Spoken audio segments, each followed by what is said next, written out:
행복한 인생 나라를 세우는 두 손 들고 은혜 반응. 은혜 반응. 마태복음 27장 57절서부터 61절까지 말씀인데요, 오늘은 여러분들이 복음서를 읽다가 아니면 성경을 읽다가 의외의 인물을 만나는 경우가 있는데 그 중에 한 사람이에요. 이전에는 잘 안 나와요. 근데 여기에서 의외로 만나는 아리마대 사람 요셉에 대해서 얘기를 할 거예요. 아리마대 요셉 이렇게 하잖아요. 근데 그 아리마대는 이름도 아니고 성도 아니에요. 어느 동네, 저 예루살렘 북서쪽에 있는 어느 동네를 얘기하는 거예요. 아리마대라고 하는 사무엘의 고향이었어요. 사무엘의 고향이 뭐 그렇게 중요할까? 그 동네 사람들은 엄청 자부심을 가지는 거예요. 우리 동네에서 사무엘이 나왔다. 그 아리마대 요셉이에요. 자, 한 절씩 저 여러분이 교독해 갑니다. 저물었을 때에 아리마대 부자 요셉이라 하는 사람이 왔으니 그도 예수의 제자라. 빌라도에게 가서 예수의 시체를 달라 하니 이에 빌라도가 내주라 명령하거늘 요셉이 시체를 가져다가 깨끗한 세마포로 싸서 바위 속에 판 자기 새 무덤에 넣어두고 큰 돌을 굴러 무덤 문에 놓고 가니 거기 막달라 마리아와 다른 마리아가 무덤을 향하여 앉았더라. 여기까지 읽고서 제가 오늘 이 행복한 인생 나라를 세우는 은혜 반응, 어떤 은혜 반응인지를 제가 말씀드리려고 해요. 여러분, 이 설교가 여러분에게 그냥 무언가 정보를 전달하고 끝난다면 여러분의 설교는 그냥 정말 인터넷으로 공부하고 끝나면 돼요. 그런 정보라고 한다면. 근데 이 설교를 준비하면서 하나님께서 오늘 저에게 주시는, 여기 목사에게 주시는 이 하나님의 마음이 여러분에게 흘러간다면 이 흘러가는 은혜에 여러분들이 반응을 하시라는 거예요. 듣고 끄덕끄덕도 하시고, 끄덕끄덕 하셨다면 여러분에게 주신 이 하나님의 마음이 흘러가는 방향도 보시라는 거예요. 방향을 보고 따라가다가 매듭을 지을 때는 매듭도 짓고, 삽질을 할 때는 삽질도 하고, 아니면 망치를 가지고 정말 장벽을 두드릴 때는 두드리기도 하시라는 거예요. 이게 설교는 그런 거예요. 또 설교를 준비하는 마음이 바로 이런 거라고. 어떤 분이 굉장한 불안증으로 잠을 제대로 자지를 못했어요. 왜냐하면 이게 잠자려고 침대에 탁 누우면 누군가 나를 해하려고 하는 사람이 저 침대 밑에 숨어 있어서 내가 잠들면 바로 나와가지고 나를 해할 것이라, 이런 불안함이 드는 거예요. 그래서 저 침대 밑에 아무도 못 들어가게 또 침대 밑으로 들어가서 거기서 가만히 잠을 청하는 거예요. 여기는 못 들어오겠지. 근데 생각해보니까 어느새 저 위로 들어와서 침대 위에서 기다리고 있다가 나 잠들면 또 나를 해칠 것 같아서, 이런 불안함 때문에 왔다 갔다 잠을 못 자는 거예요. 병원에 갔어요. 병원 선생님이 당신의 불안증은 이건 굉장히 심각한 것인데 일주일에 2번은 나를 만나야 된다고. 근데 한 번 만날 때마다 30만 원 든대. 아니, 생각해보니까 너무너무 비싼 거예요. 이걸 3개월 동안 그렇게 해야 된다니. 그래가지고서 너무 비싸서 이거 어떡하지? 불안하긴 하고 목사님한테 찾아갔어요. 목사님한테 자초지종을 얘기했어요. 이래서 내가 진짜 돈이 많이 들어서 하지도 못하겠는데 어떻게 해야 됩니까? 그러니까 목사님은 얘기가 끝나기도 전에 나랑 같이 가자는 거예요. 당신의 집으로 가자고. 그래서 집으로 갔더니 당신 잠자는 침대방을 한번 보여달라고. 침대방을 보여줬어요. 그랬더니 톱을 가지고 와서 침대 다리를 다 잘라버리는 거예요. 그러면 침대 밑에 공간이 없어질 거 아니겠어요? 이렇게 하면 되는구나. 여러분, 제가 무엇을 말씀드리려고 하냐면 다 그렇게 생각은 했을 수도 있어요. 근데 목사의 안내를 따라가니까, 단순한 예지만 목사의 안내를 따라가니까 불안함이 사라지더라는 거예요. 여러분, 행복한 인생 나라를 세우는 은혜 반응, 무엇에 반응하실 거예요? 옆에 버스가 지나가는데 빵빵 하는데 반응할 거예요? 아니면 비켜달라고 막 뒤에서 빵빵거리면 거기에 반응하는 거, 이런 거 얘기하는 게 아니에요. 행복한 인생 나라를 위해서 하나님께서 주신 마음으로 여러분에게 안내를 할 때, 여기는 박혜범 목사라서가 아니라 이 말씀으로 어디서든지 주시는 그 은혜에 반응하라는 거예요. 여러분, 오늘 이 아리마대 사람 요셉이 하나님께서 그때 그렇게 주신 그 말씀에 반응했던 거예요. 이 사람이요 그냥 그 말씀에 한꺼번에 다 이전서부터 반응을 준비했던 거 아니에요. 가장 어려운 순간이었어요. 지금 이전에는 이 사람 이름이 등장하지 않았다고 했잖아요. 근데 예수의 제자라고 여기에 기록을 해놔요?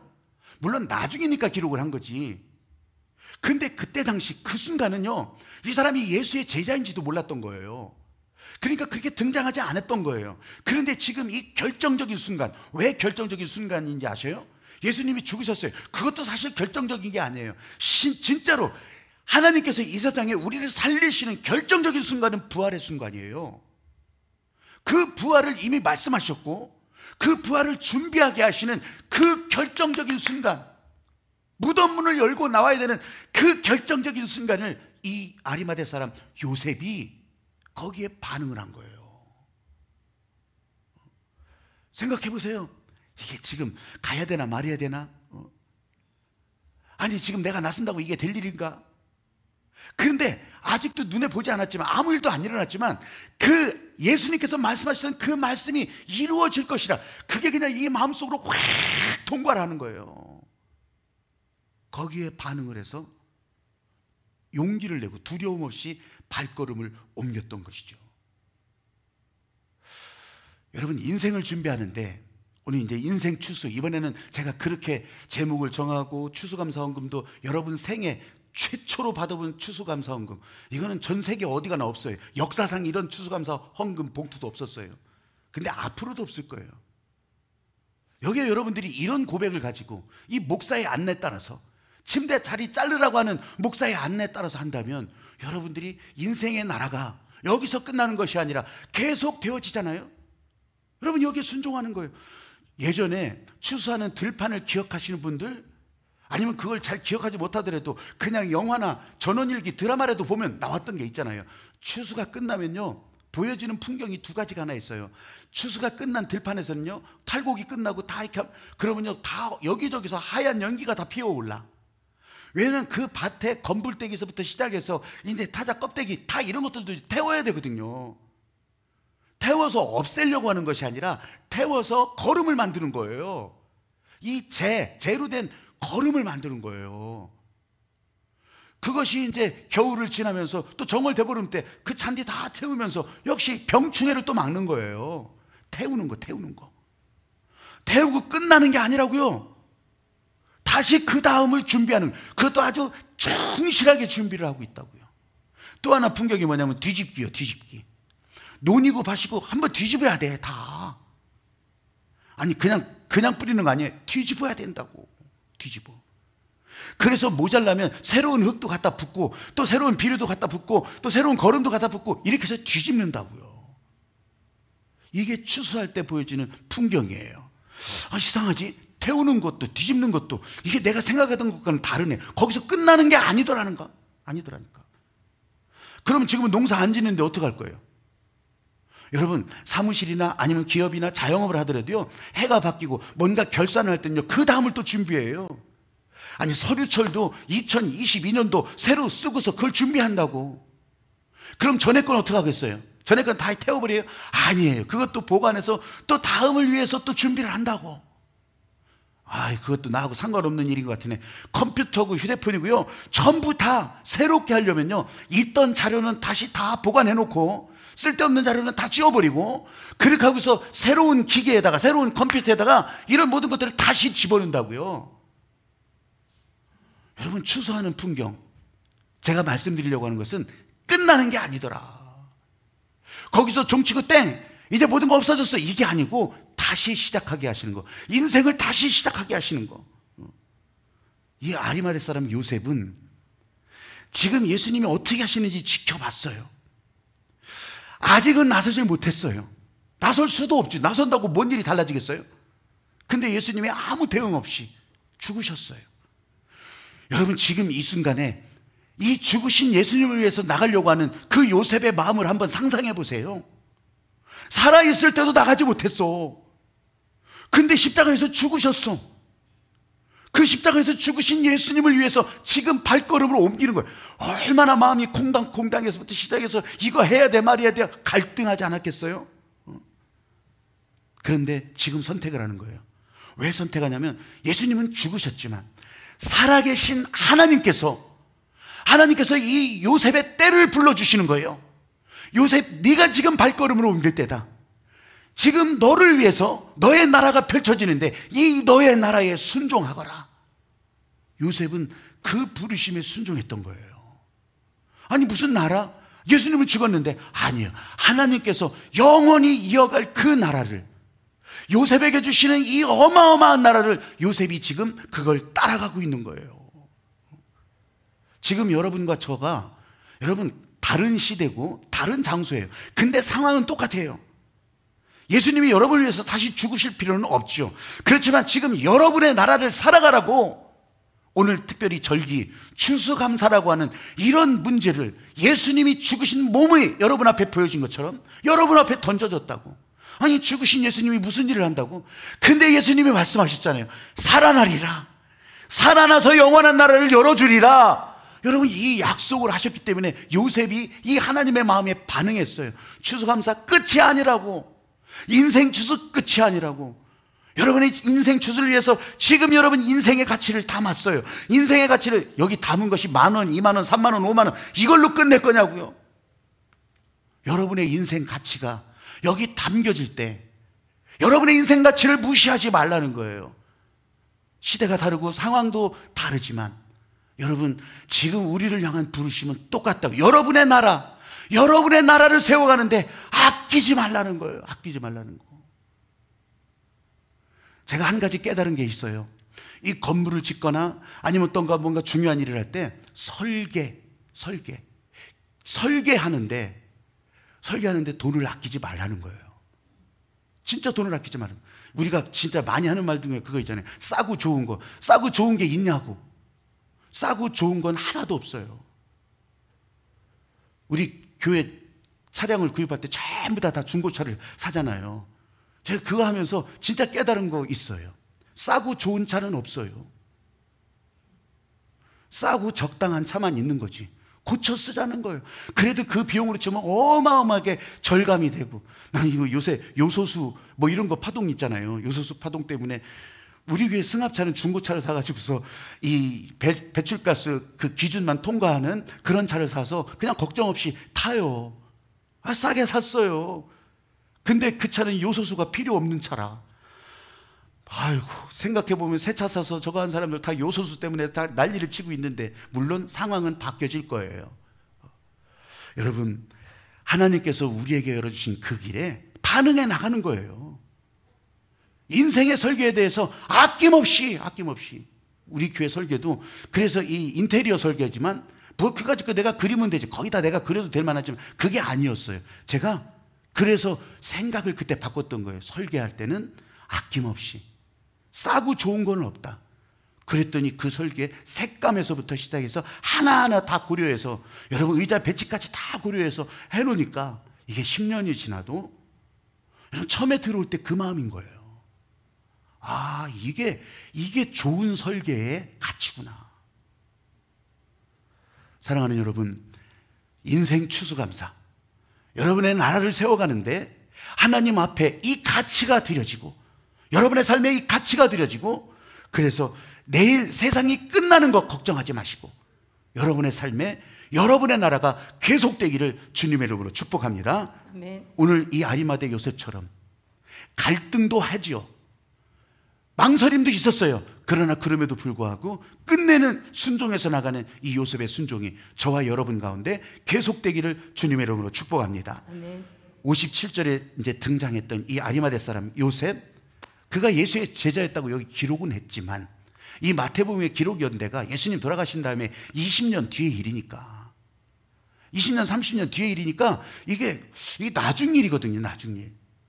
그래도 이 마태복음은 유대인들이 읽어야 될 책이었어요. 유대인들, 이 기독교인들을 위해서, 바꾼 사람들을 위해서 읽혀지는 책이었어요.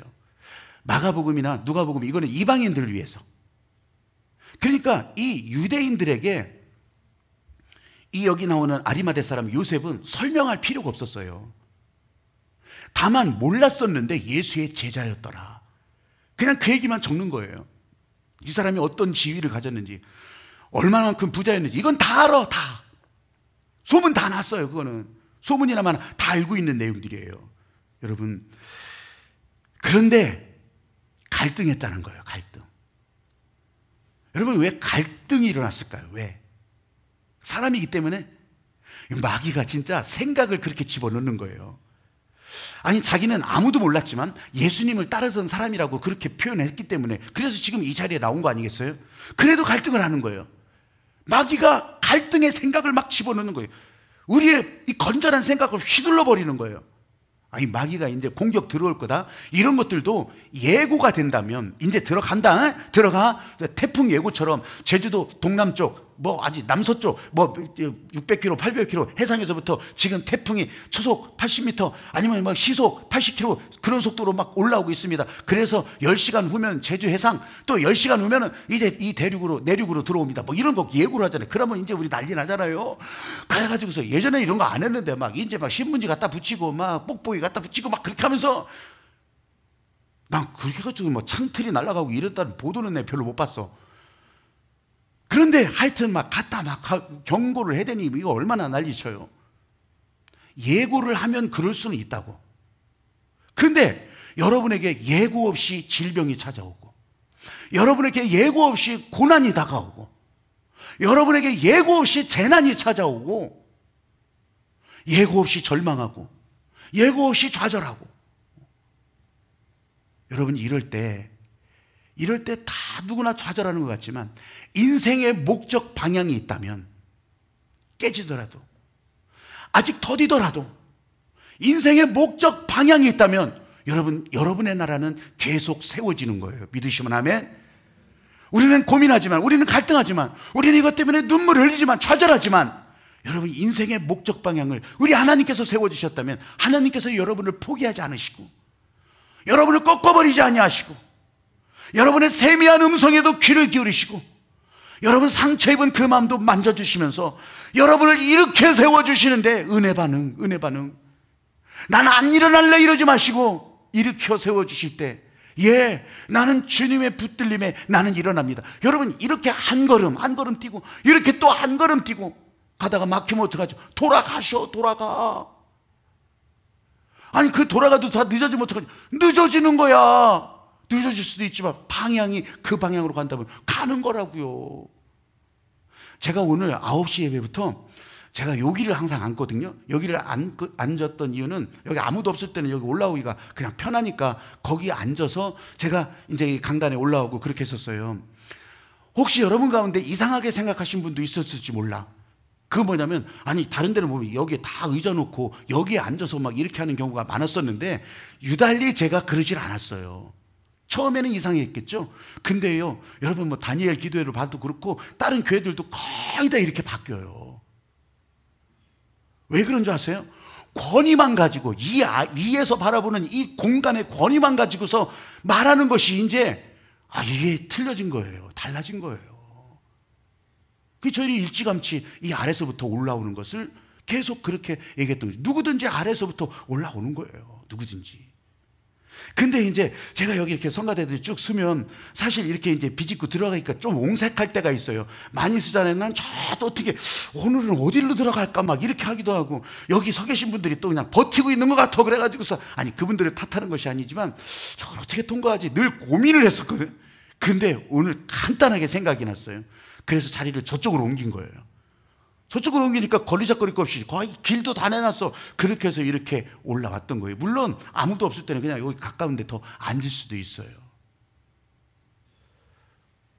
여러분, 제가 이 생각을 바꾸는 거예요. 왜? 인생의 목적 방향이, 지금 여기 올라갈 목적이 이것 때문에 고민할 이유가 없잖아요. 옮겼어. 여러분, 나의 나라, 하나님께서 여러분에게 열어주신 그 나라가 저의 경우가 아니지만 여러분에게도 언제든지 문제로 아니면 상황으로 그렇게 여러분을 가로막을 수도 있어요. 어려워할 수도 있어요. 그런데 그때 인생 목적 방향을 놓치지 않는다면 그 방향으로 여러분들은 나갈 수 있게 되는 거예요. 이 여러분의 나라에 순종하면 그 나라를 놓치지 않고 나가게 되는 거예요. 할렐루야. 네. 한번 따라해 보십시오. 은혜의 영향력으로 세워갑니다. 은혜의 영향력으로 세워갑니다. 요셉이 그렇게 나왔어. 여러분, 이 예수님이 죽으신 시체를 그냥 자기 마음대로 가져갈 수 있겠어요? 거기도 질서가 있는데. 아니 어쨌든 지금 로마 군인에 의해서 처형당하고 재판받고 죽은 그 시체를 그냥 그렇다고 내버려 두겠냐고. 근데 요셉이 빌라도에게 시체를 내달라고 하는 거예요. 여러분, 이 상황을 그냥 아무렇지도 않게 여러분도 받아들이지 마세요. 여러분이 지나가다 그 시체 나한테 내주세요. 그럼 내줄 것 같냐고. 저 갈릴리 시골 어부들, 그 제자들이 지금 다 숨어버렸는데, 아니 숨지 않았더라도 그 시체 내어주세요. 아이고, 그럼 기다렸다는 듯이 그 시체 가져가라고 하겠냐고요. 아니면 여자들도, 지금 이 무덤 문 앞에 앉아있던 여자들도 마찬가지요. 그 여자들이 시체 내주세요 하면 아이고 기다렸어요, 가져가세요, 이렇게 했겠냐고. 제게 은혜의 영향력이라고 하는 것이 지금 이 요셉을 보고 더 많이 깨달은 거예요. 이 요셉은 사네드린 공회 의원이라고 했어요. 큰 부자였어요. 말할 필요도 없이 부자였어요. 그러니까 한마디를 하니까 빌라도가, 총독인 빌라도가 이 식민지 정부의 관리, 그까지 아무것도 아닌데 무시할 수 없는 이 요셉이었기 때문에 내주는 거예요. 요셉은 예수님의 말씀 때문에 3일 만에 부활하리라, 다시 살아나리라, 그 말씀 때문에 이 시체를 어디다 둘까? 지금 그런 고민으로 달라고 했던 건데, 빌라도야 알빼어머요. 내달라니까 내줄 수밖에 없는 그런 상황이었어요. 여러분, 영향력으로 세워가는 인생, 우리 교우들 가운데도 아니면 다른 사람들 가운데도 이 영향력으로 세워가는 하나님의 사람들이 있을 때 나는 아닐지 몰라. 근데 그 사람들로 인해서 길이 나고 그 사람들로 인해서 또한 하나님께서 원하시고 뜻하시는 일들이 이 세상에서 이루어질 수 있다고 하는 거예요. 그래서 여러분이 축복하는 말도, 여러분이 감사하는 말도, 여러분의 기도의 언어도 이것을 위해서 다 합력해서 움직여가고 있는 거예요.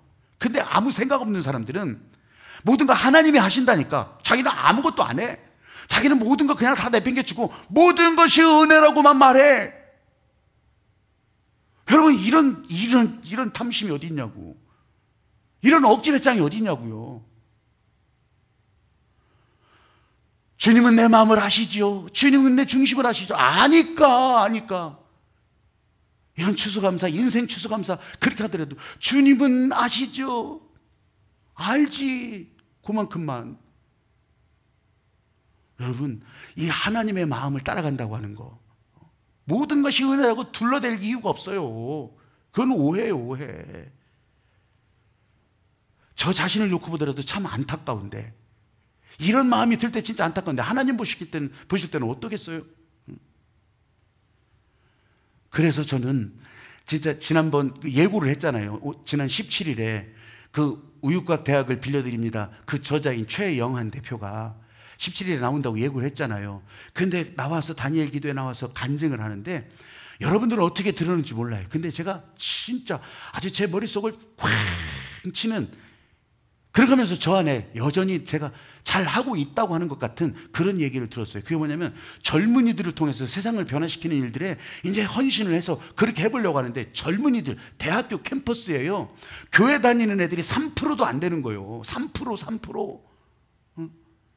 그것도 많이 쳐져서 그런 거예요. 나는 1%, 2%라고 부른 거예요. 1%. 고등학생들, 중학생들 1%래, 1%. 그런데 그 아이들이 이제 3%가 움직이면서 좋다, 그 사람들은 알아들어. 그런데 나머지 97%는 복음을 알겠어요? 사명을 알겠어요? 영성을 알겠냐고. 이 최영한 대표가 얘기하는 골자는 나머지 97%의 언어를, 나머지 97%의 생각에 맞춰서 이 복음과 하나님의 은혜가 나눠져야 되는데, 그냥 우리끼리 나만 알아들을 이야기로 그냥 그렇게 말해버리고서 니들 믿고 따라와야 되는데 이게 사명이다, 본질이다, 백날 말해봐요. 난 거기에 진짜 제 안에 딱 이런 마음을 가진 거예요. 사도 바울도 아무도 믿지 않던 그 소아시아, 로마, 여러분, 그들이 알아들을 말로, 그들의 문화에 맞는 말로 사도 바울은 복음을 증거했던 거예요. 사도 바울은 그렇게 교회를 만들어갖고 거기 나가서 십자가 붙들고서 나가가지고서 주 예수를 믿으라, 막 그냥 아주 마이크 들고서 그냥 화장지 사요, 화장지 이런 거 안 했다고. 근데 유달리 요즘 시대 또 우리나라 막 이런 데서는 또 그냥 갑자기 이 97%를 다 내팽개치는 거예요. 여러분 코로나 이후 더 줄어들었잖아요. 더 줄어들었어. 어떡할 거예요? 오늘 저와 여러분에게 인생 추수를 계획하게 하시는 그 이유가 여기 있다고 보는 거예요. 은혜의 영향력. 은혜의 영향력. 늦었더라도, 내가 자신이 없더라도, 나하고 상관없는 이야기 같지만 그 은혜의 영향력이 나눠지는, 지난 유퀴즈라고 하는 프로그램이, 유퀴즈 블럭인가? 유퀴즈, 거기에 유재석하고 조세호하고 진행하는 그런 평범한 사람들이나 아니면 이 사람들의 눈에 띄는 사람들 이렇게 불러서 이렇게 대담 프로그램 하는 것이 있어요. 거기에 천종호 판사가 나왔는데 그걸 내가 못 봤는데, 제가 보는 이 월간 잡지 가이드 포스트가 있거든요. 그 가이드 포스트의 커버 스토리로 천종호 판사가 딱 나왔더라고요. 그래서 그거 보고 내가 찾아서 봤지, 유퀴즈도. 나 이 사람을 보면서 내가 진짜 예수 믿고 한국에서 교인으로 산다고 하는 것이 너무너무 기쁘더라고요. 이 은혜의 영향력이라고 하는 것을 여러분 처음 들어봤죠? 천종호 판사. 저 지방에서 무슨 권력을 향해서 달려가는 사람도 아니에요. 저 지방에서 이 판사 분야에서요, 소년부는요 아주 한직 중에 한직이에요. 근데 그 소년부 판사를 하면서 자기도 변호사를 하고 그렇게 해서 돈도 벌고 그럴 꿈이 있었지만 소년부 판사를 하면서 생각이 바뀌는 거예요. 제가 이 책도 주문했어요. 이제 문고에 그 책이 꽂힐 거예요. 이 천종호 판사 이야기가. 먼저 여러분 짧은 동영상을 하나 보세요. 이게 소년 재판이요, 드라마에서 보는 것처럼 막 변호하고 뭐 이러는 거 안 해요. 2분 내지 3분 걸리는 시간이에요. 그냥 딱 법 적용되면 너 이제 예를 들어 소년부 송치는, 소년부라고 하는 것은 저거 전과에 안 올라가요. 근데 생각해 보세요. 이 사람들 불러서, 아니 부모님까지 무릎 꿇혀가지고서 용서해달라고 10번 하세요. 아니 이게 판사가 할 일이냐고. 그래서 호통 판사 유튜브에 찾아보면 이 얘기가 굉장히 많이 나와요. 어머니 사랑합니다 10번 해. 생전 처음 해보는 거예요. 근데 왜 이렇게 했을까? 이 사람은, 이 사람이요 어릴 때부터 저 부산에 그냥 진짜 왜 친구라고 하는 영화에 나오는 그런 막 판자 쪽 아주 그냥 정말 거기에서 단칸방에 9 식구가 살았대요. 그게 공부가 되겠냐고. 공부는 잘 했던가 보죠. 근데 공부가 안 되니까 어떻게 하냐면 교회를 간 거예요. 그 교회의 공기를 마시면서 거기서 공부하고, 교회 공간이 이제 넓잖아요 아무래도. 그게 거기서 자기도 하고 거기서 공부하고 이랬던 교회의 호흡, 교회 신앙의 호흡을 해서 그것 때문에 소년부에 딱 배치되면서 이 애네들이 전부 자기 친구로 보였던 거예요. 이 천종호 판사의 친구가 지금도 교도소에 있는데 영화 친구라고 하는 아주 막 조폭 영화 있잖아요. 그 주인공들이래. 소년부 재판을 시작하면서 그 마음이 확 들어서, 그때까지는 공개가 안 됐었어요 소년부 재판은. 근데 법원장에게 이거 공개하자고. 왜? 다시 또 비행 청소년 되는 것을 막아야 될 방법은 이거라고. 공개하죠. 법원장한테 청한 거예요. 요셉처럼 예수의 시체를 달라고 하는 것처럼, 아니 그래도 지금 자기가 맡은 판사니까 법원장에게 공개 요청해서 그때부터 공개된 거예요. 그리고 이 공개되는 장면들이 사람들에게 다 보여지고 이게 드라마로 만들어지고 영화로 만들어지고. 이 은혜의 영향력이 얼마나 기가 막힌지. 이 사람은요 판사로 끝난 게 아니에요. 끝나고 나서도 그러면서 이제 청소년들 재활 이런 단체 같이 축구팀도 하고 또 같이 도와주면서 이렇게 지금 은혜의 영향력을 보이고 있는 거예요. 다시 한번 또 하나 보세요. 이 사람이 어떤 마음인지. 여러분 이 천종호 판사의 마음에 흘렀던 이 하나님의 마음이 나는 이 아리마대 요셉의 심장을 때렸던 마음과 같다고 보는 거예요. 지금 어떻게 할 거냐고. 그래서 그 말씀에 반응하고 순종하고, 늦었더라도 구경만 하고 있지 않고 두려움 없이 이 하나님의 마음에 반응하고 나갔던 거예요. 은혜의 영향력, 은혜의 영향력. 나한테는 그런 영향력 없는데 내일 아니구나 이렇게 생각하지 마세요. 딴 나라 먼 옛날의 이야기구나 이렇게 생각하지 마시라는 거예요. 여러분의 인생 추수가 여기서 끝나는 것이 아니고 인생 추수는 계속 되어질 일이라고요. 그렇기 때문에 피할 수가 없는 일이에요. 여러분들이 어디 가서 불평과 아니면 원망과 아니면 또 비판의 영향력으로 다른 사람들 인생에 고춧가루 뿌리는 것이 아니고 격려하고 축복하고 사랑하고, 그 사람들이 지금 받아들일지 안 받아들일지 몰라. 근데 이 전종호 판사처럼 호통칠 일이 아니에요. 판사가 그냥 판결하면 끝이요. 근데 보이지 않는 것을 좀 제발 보라고 그렇게 말하잖아요. 사랑하는 여러분, 축복과 은혜의 영향력이 흐르는 여러분들이에요. 여기 오셨다면 적어도 손들고 찬양하고 기도하시는 분이라면 여러분의 말을 통해서 이 축복의 영향력이 흘러가는 사람들이라고. 은혜의 영향력으로 여러분의 행복한 인생 나라 세워갈 수 있게 되기를 주님의 이름으로 축복합니다. 아멘. 요셉이 자기 무덤을 내놨어요. 여러분, 그 무덤 그 얼마나 된다고? 자기 무덤 그거 내줄 수도 있지. 누가 그렇게 될 줄 알겠어요? 누가 그게? 예전에 어른들은요, 자기 가묘 만들어 놓고 이제 인생 준비 다 끝났다는 거예요.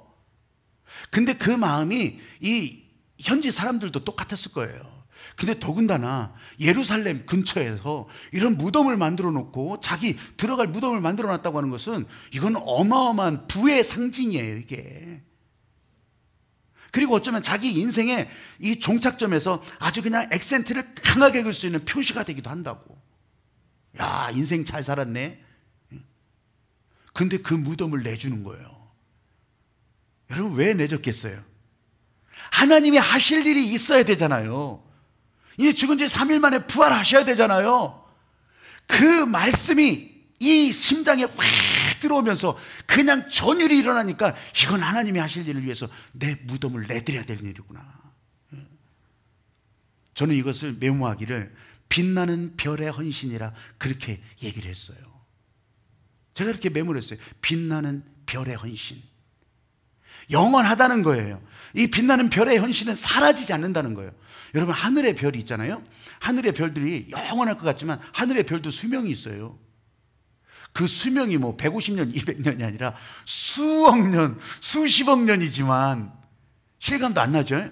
그래도 그 시간이 지나가잖아요. 그렇게 하면요, 이 별들도 이제 우리 늙어갈 때 노인의 모습처럼 그 백색 외성이라고 불러요. 백색 외성. 그 상태가 돼요. 그런데 거기서부터 이제 점점점 더 이게 진행이 되잖아요. 이것도 물론 수만 년이 진행이 되는 거예요. 수만 년. 그러니까 이게 측정을 못 하는 거예요. 수만 년이 지나서 초신성 폭발을 해요. 그럼 별이 이제 사라진다는 거예요. 사라질 줄 알았어. 그래서 이게 천문학자들이 계속 찾아보니까 사라지는 게 아니에요. 더 큰 힘으로 또 다른 것과 뭉쳐지고 있더라는 거예요. 야, 사라지는 게 없어요.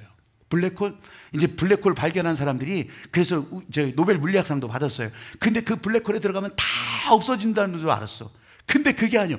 블랙홀에 들어갔다 빠져나오는 거 보니까, 거기 나온 걸 보니까 이게 더 큰 중력을 가진 그런 또 하나의 에너지 덩어리가 되더라는 거예요. 그러면 또 시작되는 거예요. 또 시작. 하나님께서 이 우주를 다스리는 질서가 그런 거더라고요. 생로병사 끝이 아니에요. 우리는 다시 또 생로병사예요.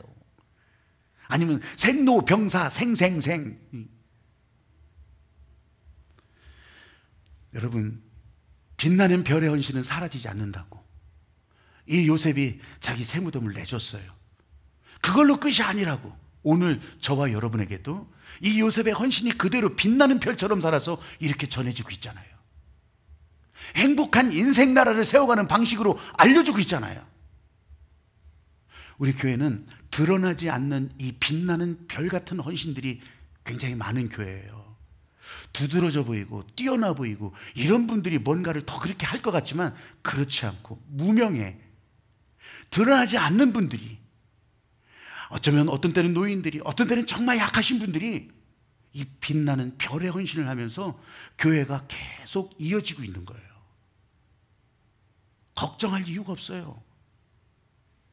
걱정하라고 하나님께서 여러분을 이 교회로 모이라고 하신 게 아니에요. 여러분은 행복하라고, 여러분 행복한 인생 나라를 세워가라고 우리는 거기에 그냥 순종해 가면 되는 건데, 사랑하는 여러분, 여러분의 인생에 흐르는 은혜에 반응하시기를 주의 이름으로 축복합니다. 요셉은 요셉의 나라를 살아갔는데 여러분은 여러분의 나라를 살아가시면 돼요.